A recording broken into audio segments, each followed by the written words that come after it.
Details చూస్తే దెందులూరు నియోజకవర్గంలో TDP YCP వర్గాల మధ్య విభేదాలు తారాస్థాయికి చేరుకున్నాయి. బుధవారం రాత్రి వట్లూరులో ఫంక్షన్కి వెళ్లిన మాజీ ఎమ్మెల్యే వైసీపీ నాయకుడు కొటారు అబ్బయ్య చౌదరి దెందులూరు టీడీపీ శాసనసభ్యులు చింతమనేని ప్రభాకర్ రావుల మధ్య కారు పార్కింగ్ వద్ద వివాదం చెలరేగింది. ఈ వివాదంపై ఇరు పార్టీలకు చెందిన అనుచరులు ఘర్షణకు దిగారు. ఈ నేపథ్యంలో దెందులూరు శాసనసభ్యులు చింతమనేని మాట్లాడుతూ అబ్బయ్య చౌదరి చేస్తున్న ఆగడాలను ప్రభుత్వం దృష్టికి తీసుకెళ్తారని, ఎవరు కూడా ఆందోళన చెందొద్దని, ఘర్షణలకు దిగవద్దని హితవు పలికారు.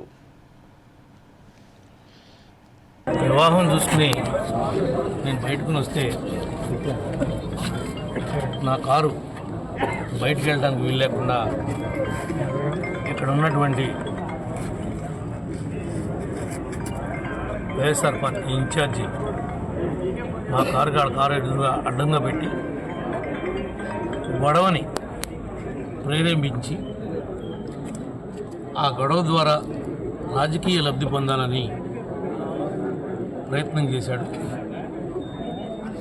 ఇవి ఈ కూటమి ప్రభుత్వంలో ఇలాంటి విషయాలు ఏవి కూడా ఎదరికెళ్ళవు.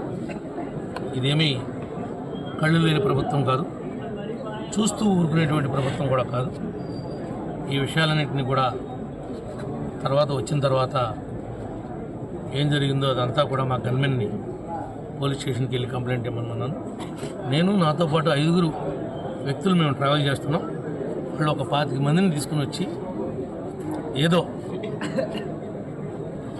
కింద పడ్డా మేమే నెగ్గాము అనిపించుకోవడం కోసం కృత్రిమంగా ఆలోచనలు చేస్తున్నారు. ఎవడే ఆలోచనల్ని వాడినే గోతులో పెడతాయి.